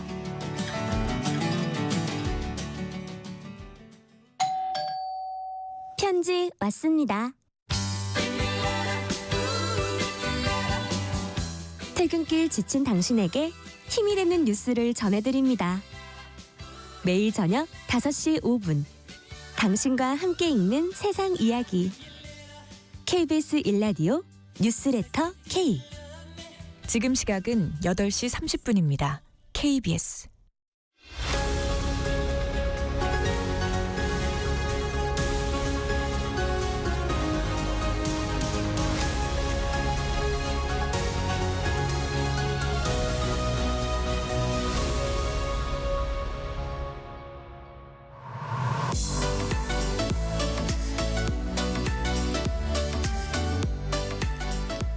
놓치지 말아야 할 글로벌 소식, 맥락이 있는 국제 뉴스를 전해드리는 시간이죠. 글로벌 톡톡입니다. 조윤주 외신캐스터와 함께합니다. 안녕하세요. 네, 안녕하세요. 앞서도 잠시 살펴봤지만 미국 조지아주의 공장 한국인 감금 사태. 네. 트럼프 대통령의 입장은 뭔가요? 트럼프 대통령이 사건 발생하고 나서 며칠 지나서요. 7일인데요. 일단 이번 사태 때문에 한미 관계가 긴장될 거냐는 기자 질문에 대해서 그렇게 생각하지 않는다고 답변했습니다. 미국과 한국은 매우 좋은 관계를 가지고 있다라면서 단속 이후의 상황에 대해서 살펴보겠다고 밝혔는데요. 네. 트럼프 대통령이 이렇게 말했습니다. 알다시피 미국과 한국이 바로 얼마 전에 무역 협상 타결하지 않았냐라고 말하면서 한국과 관계가 매우 좋다라고 말했고요. 그리고 지금 미국 내에는 배터리에 대해서 잘 아는 사람이 없는데 미국은 한국으로부터 일부 인력을 미국으로 불러들여서 미국 인력들을 훈련시켜서 배터리를 만든다든지 선박을 만든다든지 이렇게 좀 복잡한 작업을 할 수 있도록 해야 된다라고 말했습니다. 네. 그런데 이제 이민세관국이 우리 공장 급습해서 근로자를 잡아갔잖아요. 네. 그 바로 다음 날 5일에는 또 다르게 말했습니다. 그때는 자신이 생각하기에 한국 근로자, 그러니까 체포된 한국 근로자들은 불법 체류자였고 이민세관 단속국이 자신들이 할 일을 했을 뿐이다라고 말했습니다. 그러니까 한 이틀 사이에 입장이 조금 바뀌었다라고 봐야 될 것 같습니다. 이 구금돼 있는 우리 근로자들 관련해서 새로 들어온 소식이 좀 있나요? 어제 일단 조현 외교장관이 미국으로 이제 출국한 것으로 네네. 알려지고 있고요. 출국 전에 국회 출석해서 이번 단속에 대해서 미국과 큰 틀에서 합의했다라고 밝혔습니다. 그리고 이제 우리 정부가 조지아주에 있는 이민구치소에 구금된 우리 국민들을 직접 면담을 다 마쳤다고 하고요. 네. 출국 동의 관련 절차를 시작한 것으로 알려졌고 빠르면 10일쯤에 자진 출국 위한 이제 전세기가 출발할 것으로 보이는데 일단 뭐 시간이 닷새나 지났습니다. 근데 네. 워낙 많은 사람들이 지금 구금이 돼 있기 때문에 면담하는데 좀 시간이 걸린 것으로 보이고요. 또 그 서류 없이 갑자기 구금된 분들도 계시기 때문에 여건이 없는 경우에는 영사관에서 임시 여건을 발급하는 네. 등 서류 작업이 좀 진행이 된다고 하는데 인원이 워낙 많다 보니까 시간이 좀 더 걸릴 것으로 보이고 일단 우리나라 보도에서는 뭐 10일쯤 전세기가 뜰 수 있을 거라 말을 하는데요. 지금 업무상 이렇게 시간 좀 걸리다 보니까 10일 날 뜰 수 있을지는 아직 좀 정확치 않다라고 합니다. 네.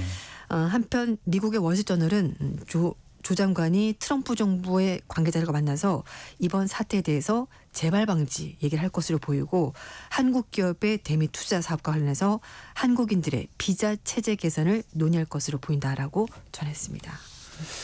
이민세관국, 이 다른 나라 근로자에 대해서도 이런 식으로 단속을 하나요?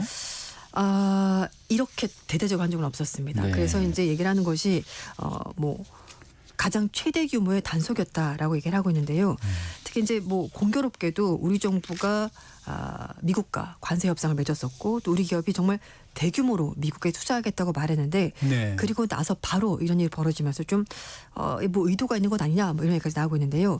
가장 대표적인 사례는 미국이 중국과 패권 전쟁을 벌이면서 2018년에 중국 기업인 화이의 멍한조 재무최고 책임자를 잡아간 일이 있었습니다. 네. 공항에서 체포했는데요. 네. 그때 미국은 화이가 대이란 제재를 지키지 않았다는 이유로 멍한조를 체포했고 가택연금 상태로 재판을 진행하려고 했었는데 결국 이제 나중에 풀어주긴 했습니다만 이건 미중 패권 전쟁 때문에 벌어진 일이었고 네. 러시아 기업의 고위 관계자를 체포한 적도 있었는데요. 하지만 이번처럼 일반 근로자들이 일하는 공장을 급습해서 잡아간 것은 굉장히 좀 이례적입니다. 그래서 이게 이민법 집행의 일환인지 아니면 특정 국가나 기업을 겨냥해서 어떤 정치적 체포가 진행된 것 아니냐라는 얘기도 뭐 여러 가지 얘기가 나오는데요. 네. 또 공교롭게도 또 우리 기업 근로자가 체포된 적이 또 있었습니다. 네. 2020년에 미 국토안보부가 조지아주에 있는 SK 배터리 공장 급습해서 근로자들을 체포한 적이 있었습니다. 근데 사실 이제 이게 근본적인 문제가 뭐 비자죠. 네, 비자 때문에 얘기를 하고 있는데요. 사실 미국과 취업 비자 쿼터를 체결한 나라가 여러 대 있습니다. 뭐 싱가포르, 캐나다, 멕시코, 칠레, 호주 이런 나라들은 쿼터를 가지고 있고 또 이런 나라들은 또 단속을 당한 적이 없습니다. 네. 예, 그래서 캐나다와 멕시코는 미국과 FTA를 체결했기 때문에 미국 내 전문직 취업을 위한 TN 비자를 연간 쿼터 제한 없이 받을 수가 있습니다. 네. 그래서 이 비자는 전문직 근로자를 대상으로 신청 절차가 간소화되기 때문에 초기 기술 이전이나 현장 안정화 등에도 매우 유리한 상황이고요. 네. 싱가포르, 칠레 이런 나라들도 미국과 자유무역 협정에 따라서 H1B1이라는 비자가 별도로 마련이 되어 있고요. 싱가포르는 연간 5,400명이 쿼터를 가지고 비자를 받을 수가 있고 칠레도 1,400명 이렇게 받을 수가 있습니다. 전문직 근로자는 또 장기 체류도 가능하다고 하고요. 호주도 연간 15,000명의 쿼터를 가지고 있기 때문에 미국 현지에서 안정적으로 일을 할 수가 있는데 우리나라는 전혀 그런 게 없습니다. 사실 이 문제 때문에 우리 정부가 2012년부터 한국인 전문 인력 대상을 별도로 하는 비자 쿼터 E4 비자를 신설하는 한국 동반자법 입법을 위해서 힘을 쓰고 있습니다만 법안이 여러 번 발의되긴 했었는데요. 통과되지 못했습니다. 이게 법을 통과해야 되는 문제군요. 네, 맞습니다. 올해 7월에도 영김 하원의원과 시즈니 캄라거 도부 하원의원이 주도해서 이 법안을 공동으로 발의했었거든요. 2022년에 하원 통과한 적이 있었는데 상원 통과가 무산되면서 이 법안은 지금 폐기가 된 상태입니다. 그런데 트럼프 대통령 네. 미국 이민법을 존중해달라는 입장도 밝혔는데 이거 미국 정부 투트랙 전략인가요? 네, 아무래도 미국 국내 유권자들도 상당히 의식을 하는 것으로 보입니다. 네. 뭐 사실 미국의 좀 저소득층 백인 남성들은 외국인들이 일자를 다 가져간다라고 얘기를 하고 있고 트럼프도 사실 그런 걸 공략해서 당선된 거지 않습니까? 그렇죠. 그렇다 보니까 중간 선거도 있고 그래서 이 두 가지 전략을 같이 구사한 것으로 보이는데 하지만 트럼프 대통령은 소셜 미디어 통해서 외국 기업들이 미국의 이민법을 좀 준수해 달라라고 말을 하면서도 비자 문제는 해결해 보겠다라고 얘기를 했습니다. 그러니까 좀 이게 두 가지 측면의 얘기가 있는 건데요.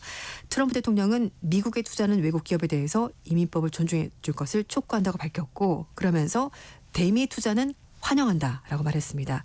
훌륭한 기술력을 가진 인재를 합법적으로 데려와서 세계 수준의 제품을 미국에서 만들길 바란다라고 말했는데요. 하지만 여긴 모순이 있습니다.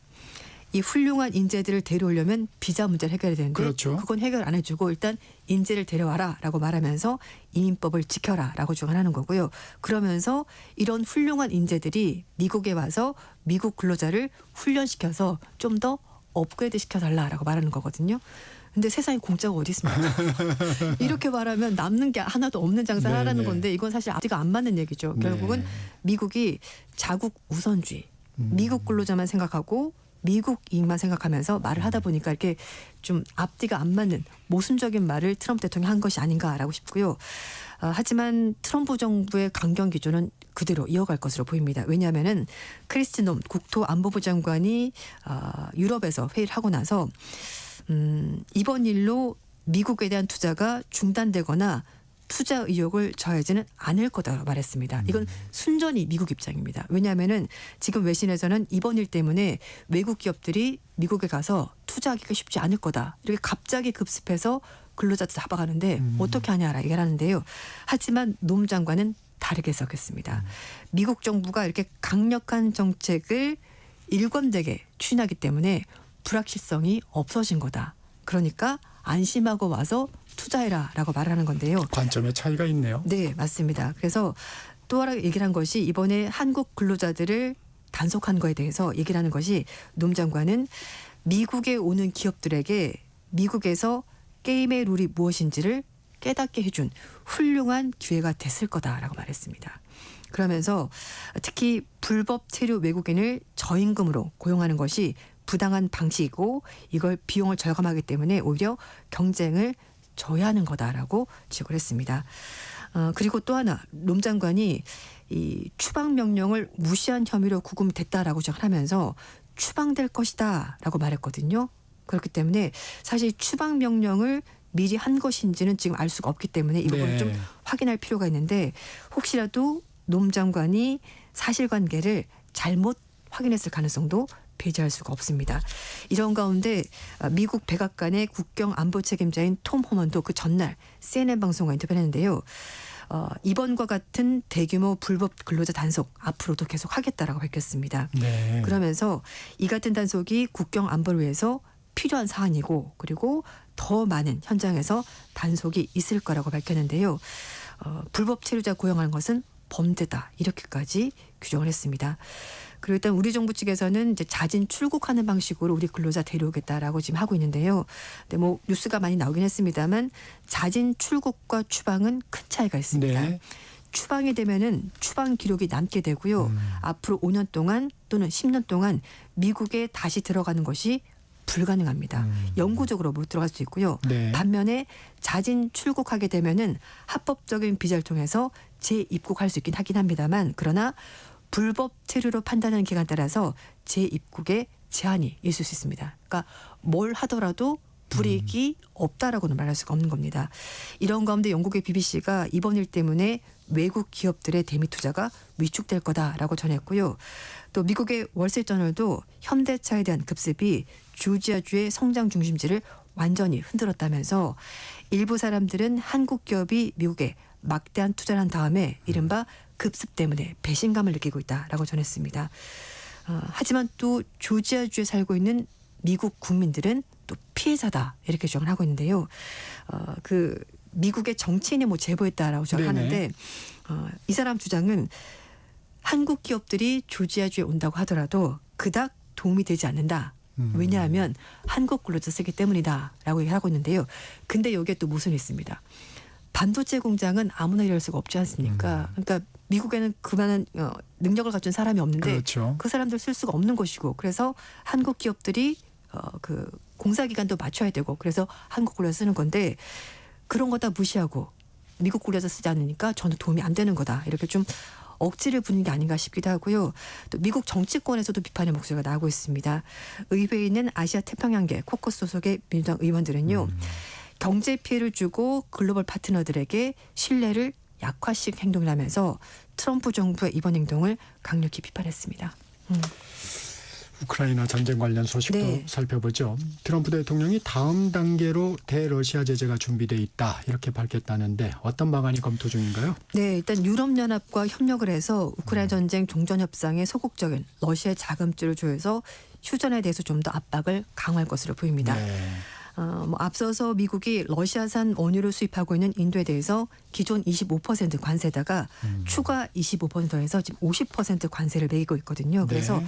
이런 식으로 러시아와 거래하는 나라에 대해서 관세를 추가적으로 부과하는 방식으로 2단계 제재를 가할 것으로 보이는데요. 이런 가운데 트럼프 대통령이 또 러시아 푸틴 대통령과 다시 한 번 더 연락 통화를 하겠다라고 얘기를 하고 있는데 이건 좀 쉽지가 않을 것 같은 상황이 됐고요. 또 스콧 베센트 재무장관도 미국 언론에 출연해서 유럽과 공조해서 2차 제재에 나설 가능성을 시사했는데 이렇게 되면은 러시아에 대한 압박이 좀 더 강화될 것으로 보인다라고 밝혔는데요. 우크라이나 군이 얼마나 오래 버틸지 그리고 러시아 경제가 얼마나 버틸지 경쟁하는 상황이 바로 지금의 전쟁 상황이다라고 이렇게 또 비유적으로 설명을 했습니다. 이 공방은 여전히 이루어지고 있죠. 우크라이나 네. 수도 키이우에 있는 정부청사 러시아가 드론으로 공격했다고요? 그렇습니다. 뭐 지금 미국에서는 유럽과 협력해서 제재를 가하겠다라고 하긴 합니다. 네네. 그러나 뭐 러시아는 그렇게 큰 타격이 없던 것 같습니다. 지금 키우에 대해서 무려 800여 대의 드론을 동원해서 우크라이나 수도 키우에 있는 정보청사를 대공습했는데요. 우크라이나 측에서도 정보청사가 적의 공격으로 처음으로 손상됐다고 밝혔는데 키우 도심 한복판에 있는 행정부 주요 부처가 입주했는데 이 건물이 파손된 것으로 전해지고 있습니다. 뿐만 아니라 지금 민간 건물도 피해를 입었다고 하는데요. 키우 시장에 따르면 격추된 드론 잔해가 떨어지면서 키우에 있는 9층짜리 4층짜리 주거 건물 외벽과 묘역이 붕괴되면서 화재까지 발생했다고 하고요. 이외에도 드니프로 그리고 크레멘추크, 오데사 이런 지역도 러시아의 공격을 받은 것으로 전해지면서 뭐 전력이 끊긴 것도 있고요. 민간 기반 시설 등 여러 피해가 발생한 것으로 전해지고 있습니다. 서방의 압박에도 전혀 굴하지 않고 러시아는 공격을 이어가고 있습니다. 네. 종전은 멀어 보이네요. 네. 네. 글로벌 톡톡 조윤주 외신 캐스터와 함께했습니다. 고맙습니다. 감사합니다. 전격 시사 듣고 계신 지금 시각 8시 44분입니다.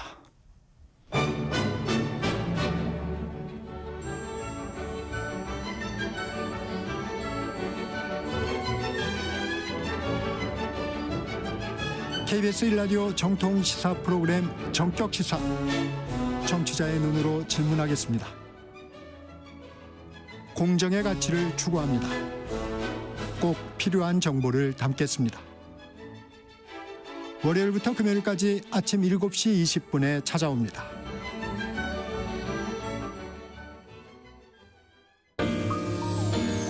대한민국 중심 채널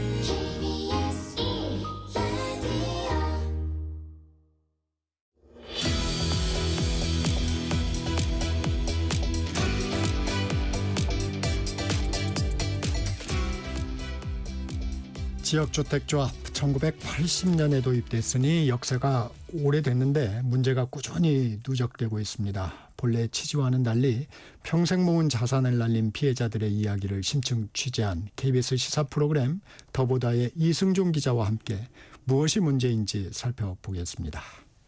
이 기자 안녕하세요. 네, 안녕하세요. 이 대통령까지 지역주택조합 문제를 거론했다는데 최근 들어 생긴 문제만이 아니라는데 어느 정도 심각한가요? 네, 사실 지역주택조합하면 이제 원소에게 권한다 이런 표현으로 굉장히 많이 알려져 있죠. 네. 그만큼 피해는 크고 성공 확률은 낮다고 볼 수가 있는데요. 사실 말씀하신 대로 도입된 지가 굉장히 오래됐습니다. 1980년에 도입됐고 올해로 이제 45년이나 됐거든요. 네. 근데 애초에 이제 입법 취지가 무주택 서민을 위해서 이들에게 주택을 공급하자 이런 취지로 도입된 게 지역주택조합입니다. 그렇기 때문에 지원 자격은 무주택이거나 네. 85제곱미터 이하 주택 한 채만 보유를 하고 있어야 됩니다. 그래서 저희가 만난 어떤 피해자분은 이 자격 요건을 갖추기 위해서 11년 전에 지역주택을 가입을 하면서 네. 기존에 보유하고 있던 서울의 35평 아파트를 매도하고 가입을 한 경우도 있었습니다. 네. 네. 그렇기 때문에 이런 지원 자격들이 있고요. 지난해 말 기준으로는 전국에 618곳 조합이 있고 이 조합이 예정대로 만약에 아파트를 착공을 해서 공급을 하게 된다면 전체 공급 세대 수가 36만 세대에 이릅니다. 그렇습니까? 네, 36만 세대라고 하면은 이제 규모가 어느 정도냐 하면요. 저희가 우리나라 정부가 노태우 정부 때 1기 신도시를 공급을 했었는데 네. 당시 1기 5대 신도시 분당과 일산, 중동, 평촌 3번을 통해서 공급된 물량이 모두 30만 호입니다. 네. 그러니까 지역주택 조합을 통해서 공급될 예정인 36만 호는 1기 신도시를 통해서 공급된 물량보다도 훨씬 많은 것이고 적지 않은 물량이다. 이렇게 볼 수가 있습니다. 계획대로 공급이 된다면 굉장히 좋은데 네. 문제는 이게 계획대로 잘 되지 않는다는 점이고요. 현재 전국의 600여 곳 조합 중에서 187곳 약 30% 정도에서 이미 분쟁이 발생하고 있는 것으로 조사됐습니다. 그렇군요. 네, 분쟁은 조합을 부실하게 운영을 한다던가 아니면은 조합원이 탈퇴 신청을 했는데도 환불이 되지 않는다던가 아니면은 전체 이제 공사비 갈등이 있다던가 좀 다양했고요. 정부는 올해 전국의 이제 지역주택조합을 점검을 한 후에 올해 안으로 개선책을 발표하겠다 이런 입장입니다. 이 지역주택이라는 게 재건축이나 재개발이랑은 좀 어떻게 다른 건가요? 네, 아무래도 이제 일반적으로 익숙한 게 말씀하신 재건축과 재개발 같은 네. 도시정비 사업일 겁니다. 근데 가장 큰 차이점이 뭐냐 하면요. 지역주택은 무주택자 중심이고 재건축, 재개발은 유주택자들이 중심이 되는 사업이라는 점입니다. 아, 그렇군요. 네, 그러니까 재건축과 재개발은 유주택자들이 가지고 있는 주택이 너무 오래됐기 때문에 이 주택을 허물고 새로운 주택을 만들어 보자는 게 재건축, 재개발, 도시정비 사업이고요. 근데 지역주택조합은 무주택자 서민들을 조합을 결성을 하고 이분들이 주택이 없으니까 주택을 한번 새로 공급을 해보자 이런 제도적 차이가 있습니다. 이런 제도적 차이에서 발생하는 점이 가장 큰 차이점이 바로 개발 과정에서 토지 확보 문제가 있는데요. 네. 지역주택조합 같은 경우는 무주택자분들이니까 아파트를 지으려면 토지가 필요하잖아요. 그렇죠. 그래서 조합을 만든 다음에 토지 확보에 나섭니다. 네, 조합을 만든 다음에 토지 확보에 나서는 반면 재건축과 재개발은 이미 주택을 갖고 있는 분들이 조합을 결성을 하잖아요. 그래서 조합을 만들면 토지 확보가 된 겁니다. 그러니까 토지 확보를 하고 나서 시작을 하는 셈이죠. 네, 여기서 가장 큰 차이점이 있고요. 이렇게 이제 성격이 다르다 보니까 지역주택은 주택법에 적용을 받고 그리고 재건축과 재개발은 도시 및 주거환경정비법 소위 도정법에 적용을 받습니다. 보통 지역주택이 조합을 결성하고 분양가를 산정하는 등 모든 주택 결성 절차에서 재건축, 재개발보다는 규제가 적고 정부의 관리가 느슨하다는 평가를 받습니다. 그러면 이 지역주택 피해 유형도 좀 전해주시죠. 네, 피해 유형이 굉장히 다양한데요. 아무래도 앞서 말씀드린 것처럼 가장 중요한 토지 확보 부분에서 피해가 발생하는 경우가 많습니다. 네. 왜냐하면 지역주택은 조합을 결성하고 나서 토지 확보에 나서는데 이 토지 확보를 해야 되는 비율이 95%입니다. 네, 그러니까 아파트를 지으려면 이제 땅이 있어야 되잖아요. 그렇죠. 근데 그 대상 우리가 지으려고 하는 그 대상 부지의 95%를 확보해야만 이 지역주택 조합이 운영이 될 수가 있습니다. 네네. 착공을 할 수가 있고요. 그런데 네. 95% 비율이 굉장히 높은 비율이거든요. 그렇다 보니까 이 토지 확보 단계에서 가장 많은 문제가 발생을 하고요. 네. 예를 들어서 저희가 만났던 한 이제 피해 지역주택 조합 같은 경우는 이 남양주에 있는 지역주택 조합이었는데 토지 확보를 90%까지 한 겁니다. 네. 90%까지 했는데 나머지 10% 정도의 토지를 확보하고 있는 토지주 분들이 내 토지를 매입을 하려면은 기존의 다른 토지주 분들보다 훨씬 높은 가격을 매겨달라. 알박기를 한 거군요. 예, 소위 이제 알박기에 들어간 거죠. 그렇다 보니까 이 지역주택 조합이 한 해 두 해 이제 지연이 되면서 이 조합은 현재 파산을 앞두고 있습니다. 그렇군요. 이 네. 토지 확보가 참 문제네요. 공사비 갈등도 있다고요?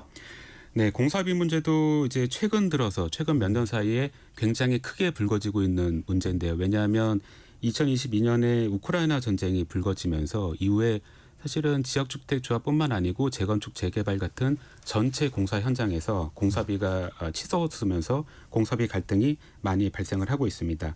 그런데 유독 이제 지역주택 조합에서도 피해자분들이 많이 발생을 하고 앞에서 대통령이 지역주택 조합 문제를 거론을 했다고 했는데 당시에 거론을 하게 된 배경도 지역의 지역주택조합에서 공사비 갈등을 겪던 피해자분들이 본인들의 피해를 호소하면서 나온 발언이었거든요. 원래 지역주택조합 자체가 취지 자체가 이제 무주택자들에게 저렴하게 주택을 공급하자는 겁니다. 이 조합원분들이 스스로 조합을 결성해서 토지 확보를 하고 그리고 이제 시공사를 선정을 해서 아파트를 짓게 되는데 이 과정에서 시행사 역할을 하게 되거든요. 그래서 재건축이나 재개발 대비 시행사 이익 같은 부분들이 이 전체 개발비에서 빠지게 됩니다. 그렇기 때문에 기존의 다른 민간 도시정비 사업 그 아파트보다는 최소 10% 이상 저렴하게 공급이 돼야 지역주택 아파트가 이제 정상적이라고 볼 수가 있는데 최근에 이제 물가 상승 그렇죠. 을 가장 큰 원인으로 하면서 공사비가 굉장히 늘어나고 있다 보니까 이 아파트가 지어지긴 하는데도 주변의 기존 신축보다도 오히려 비싸다 이런 이제 불만 혹은 이제 피해를 호소하는 목소리들이 굉장히 많았고 예를 들어서 저희가 만난 곳이 평택에 있는 지역주택 조합이었는데요. 원래 처음에 계약을 할 때는 34평형 기준으로 2억 9천만 원이었습니다. 공사비가. 네, 그런데 이 공사비 이 2억 9천만 원이었던 이 아파트 가격이 1년 후에 1억 4천만 원에 추가가 됐고 그리고 공사비 때문에. 네, 공사비 네. 때문에 아파트 가격이 오른 거죠. 주택 가격이. 네, 네. 그리고 나서 현재는 1억 원을 추가 인상을 앞두고 있거든요. 이렇게 되면은 전체 아파트 가격이 34평형 기준 5억 3천만 원인데 주변에 신축 가격이 4억 7천만 원 정도라고 해요. 그렇다 보니까 지역주택 아파트가 오히려 주변의 다른 신축 아파트보다도 6천만 원 가량 더 비싸지게 되는 셈이다. 그래서 이 조합원분들이 그렇다면 내가 굳이 지역주택 조합원으로 가입을 해서 몇 년 동안 예, 이렇게 조합원으로 이렇게 고생을 하고 기다리고 이럴 이유가 있느냐 그런 이제 불만의 목소리를 굉장히 많이 이제 말씀을 하고 계시는 거죠. 근데 이렇게 피해가 발생하면 조합원들은 기존에 납부한 돈 어떻게 되는 거예요? 이렇게 피해가 발생을 하게 되면은 조합원분들이 기존에 납부한 돈은 사실상 회수할 길이 거의 없습니다. 예, 그래서 이 부분도 재건축 재개발과 굉장히 다른 점인데 네. 재건축 재개발은 만약에 이 도시정비 사업이 제대로 진행이 안 된다 해도 이 조합원분들은 본인이 원래 갖고 있던 주택은 그대로 유지가 되는 거잖아요. 토지도 있고. 네, 네. 그런데 지역주택 조합은 만약에 조합이 파산하거나 해산을 하면 기존의 조합원분들이 낸 이 분담금은 회수할 길이 거의 없습니다. 사실상 근데 이분들이 이제 납부했던 돈이 아파트를 매수하려고 이제 납부한 돈이기 때문에 대부분의 경우 전 재산이거든요. 평생 네. 모아온 돈을 납부를 했는데 그 돈을 회수할 길이 없게 되면서 피해자분들에게 더욱 피해가 커지는 이런 경우인 거죠. 그러면 이런 지역주택 제도 어떻게 좀 개선해야 될까요? 사실은 저희가 만났던 피해자분들은 대부분의 경우 이 지역주택 제도 자체가 유지돼야 될 이유를 잘 모르겠다. 예, 오히려 폐지를 해야 된다 이런 목소리도 적지 않았습니다.